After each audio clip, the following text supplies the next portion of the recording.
Hey, how's it going, everybody? Shaun here for another edition of Shaun Solo vlog, I guess, instead of Let's Play. Usually I do Let's Plays and I kind of just, for whatever game I feel like playing or checking out or I think people would find interesting, or I just want to give a little attention to, usually what I do here on this series. But today I want to talk about something that's very near and dear to my heart, and that would be Remedy's Alan Wake, one of my favorite games of the last generation. Somewhat of an overlooked game, even though in the past 5 years it has become kind of like a niche cult game. It sold okay back in the day, 4.5 million copies. It was an Xbox 360 exclusive, which is probably, it's one of the reasons why it didn't do buku bucks, didn't do a ton of numbers. But as many of you probably have already read or are aware of to some capacity, Alan Wake 2 was in development at one point, right at the tail end of Alan Wake 1, right before it came out. They started building a prototype, kind of a proof of concept, because they had always intended Alan Wake to be kind of a series. And if you've played the game, you know that the game is kind of set up like a TV show. It's episodic, and it was going to be done in the same way that you would do seasons of a TV show, which is actually what they have planned for their new game, Quantum Break, an Xbox One exclusive, which really bums me out, because I really love Remedy. I do not own an Xbox One. I have no intention of buying one. So I'm probably never going to get to play the game unless it comes to PC someday. Actually, like the original Alan Wake does, because Remedy's kind of smart, a little bit savvy. They actually maintain ownership of their IPs. They do not sell them off. Microsoft is really just more of a publisher, but they give them a bunch of money for exclusivity. Usually it's a time thing or, whatever. But they can get away with the PC because Microsoft obviously has a vested interest in PC. So hopefully, I'm hoping Quantum Break comes to PC relatively soon after it comes out on Xbox One. That's all I could really hope for. That's neither here nor there. So they had been planning to make a sequel to Alan Wake 2. Awesome. But like I said, it's a cult game. Didn't sell enough to justify, I guess, or maybe made the studio a little scared, because Alan Wake was a very ambitious game, went through a lot of iterations during the development process. It was going to be way more open world. Actually, it was going to have a little bit more in common with, there's another game that's kind of similar. It's called Deadly Premonition, which was recently released in director's cut form on PlayStation 3 and PC like a year and a half ago, maybe 2 years ago. And it was actually going to be a little bit more open world and less linear. And not to say that Alan Wake isn't open, because it is. It's a lot less linear than other games of the kind of a similar genre, which I guess the closest equivalent you would have would be like the Resident Evil series. Because there's still a lot of exploring you can do. You can go off the beaten path and you can find like his not journal entries, but pages from stories he's written and kind of foreshadowing what's to come and what has already happened. And how all those things add up. It's kind of a neat little like clue hunt thing you can do. But it's one of my favorite games of the last generation. It is, for sure. And when I was reading that Polygon article, they're talking about what could have been, and I feel like this is a very Remedy thing to do. They're always into teasing their audience. They're always kind of testing the waters, and they've been testing the waters for an Alan Wake sequel for a while. Probably since American Nightmare, which I think was like almost 3 years ago. So since then, they've been kind of dipping their feet. Alan Wake is always a part of the conversation, and it's because they kind of let go of Max Payne, and then Rockstar took over it. And Max Payne 3 is what Max Payne 3 is. But Alan Wake is still theirs. They still own it. There's still something they're very interested in. They have a lot of dedication to this universe and this character. So while they're not confirming it, I think they're definitely trying to see what public interest would be like. And they're even discussing, if Microsoft doesn't want to go with the project, even discussing kind of alternate ways of getting it made, maybe even through a Kickstarter campaign or whatever. It's a bummer that a studio like Remedy has to do that, but their projects are, because I don't know how they could raise enough money on Kickstarter to really make a real Alan Wake sequel. Maybe we just get the ball rolling and they can show it to investors or something, because oftentimes that's what Kickstarter is used for with these bigger companies. And they're used as kind of a proof that there is public interest and this is why you should put money into it. So it's interesting. And it's interesting to see what they were coming up with. There's a lot of cool stuff in that prototype video. I'll leave a link to the Polygon article. You go check it out for yourself if you haven't already checked it out. It's really cool. It's obviously built on the Alan Wake 1 engine for the most part. Mechanically, it's a little bit similar, but there's a little bit more things. Like the enemies are going to be interacting with the world in a more like progressive way, in a more substantive way. Like there's a little shot where like a fireman shadow guy like nails his axe into a fire truck, and the fire truck kind of blows some steam, and then you kill that guy, and then another enemy comes over from the right and grabs the axe out of the fire truck. Like, so it was kind of cool. There's some kind of dynamic play, AI play going on, which is interesting. It's cool. Another thing was that they're also kind of bridging the gap with kind of ludonarrative dissonance, trying to make mechanics meaningful to narrative.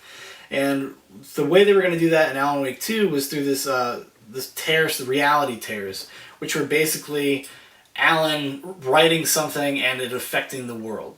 And I'm kind of curious as to how far they could go with a concept like that in terms of like, is this going to be kind of how much control you're going to actually have over like how much agency you're going to have in the world with this affecting things, or is this just going to be purely like for show kind of? Like, am I just going to have to do it at certain points to progress with the story?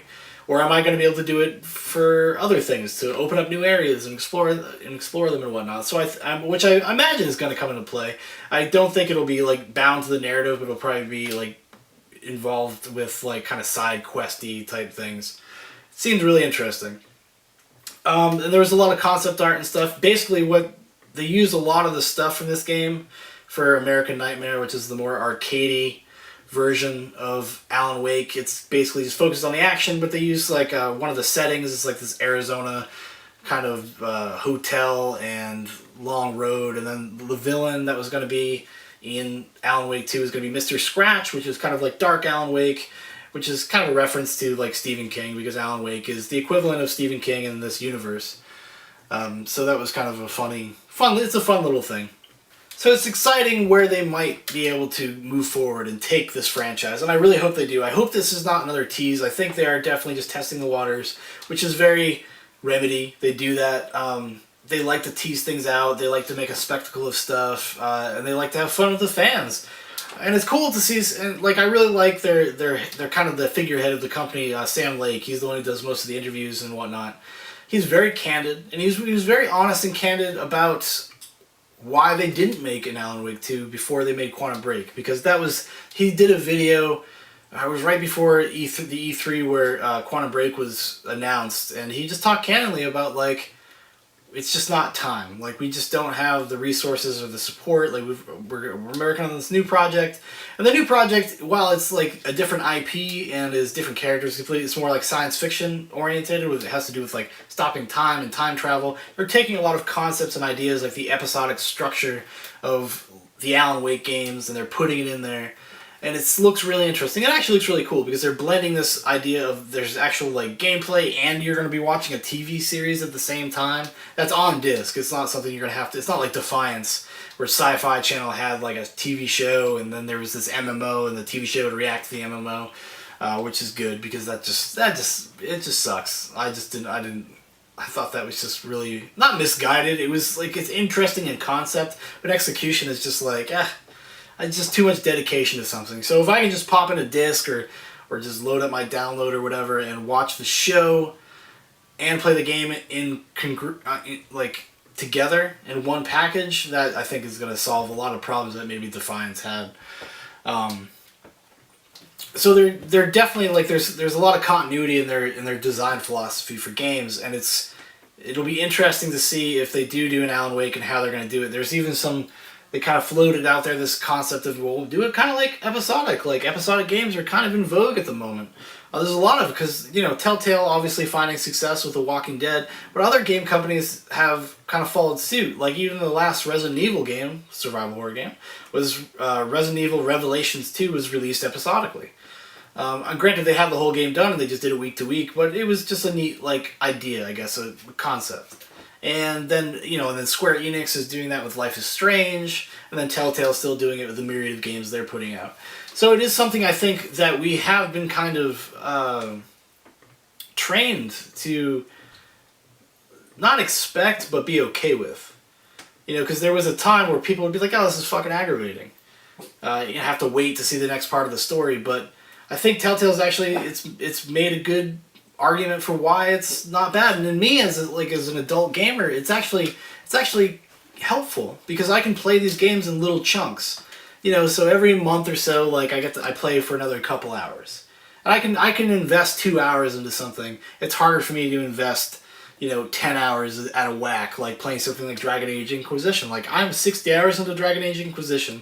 I have not beaten the game, and I'm kind of like, I'm almost burnt out on it, honestly. Like, I don't even know how I feel about it. I think it's an okay game. It's fine, but I'm playing it more out of obligation at this point.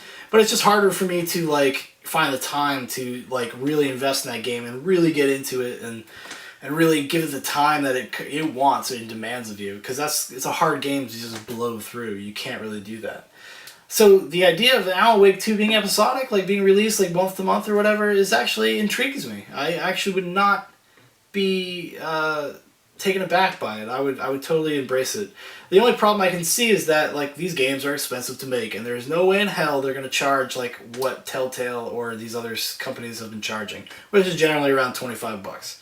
It's going to be a $60 game. There is no way they're going to go backwards and like start releasing $20 like episodic seasons of Alan Wake. I just don't see that. I'd be fine with it. They could do it and even do it in the old Alan Wake engine that they've already built, but I'd be really surprised if they did that road. So that's another challenge they'd have to face, because it's just a reality. The game would be too expensive to sell for that cheap. But anyways, that's kind of my just rambling about Alan Wake and Alan Wake 2. What do you guys think? Do you want to see another Alan Wake? Is this something that gets you excited? Do you even know about it? Have you ever played it? If you haven't played it, actually, right now on Steam you can get it for about $8. Totally worth the price of admission. I've seen it as low as like $1.25 during like some of their Steam sales. So wait for a Steam sale. If you see it for really cheap, I highly suggest picking it up if you haven't played it, or if you haven't played it in a while. If you haven't played it since the 360 days, like, I'd go for it. It's well worth your time. Well worth your time. You can also get it on goodoldgames.com, which is a site I like to support. I'm not a shill for them or anything. I don't work for them, but I do like to support Good Old Games. It's not on sale there right now, but they do occasionally have it on sale, and usually it's bundled with American Nightmare, the kind of side story. And if you buy it on PC, it has all the DLC. It has a ton of bonus features. There's making-ofs, there's videos, there's scripts, there's everything. Like, I think all the scripts for the entire game are actually in the bonus materials, which is really neat. It's really cool. It's a lot of like the bonus videos they have, like the making ofs and stuff, is what came if you had ordered the collector's edition of Alan Wake back in the day. So that's gonna do it for me. Just like, subscribe, unlike, dislike, whatever you want to call it. Leave some comments. Let's talk about Alan Wake. Are you excited? I'm excited. I'm excited at the possibility, and I really hope within the next few years I hear something about an Alan Wake 2 being made. Alright, that's going to do it for me. Adios!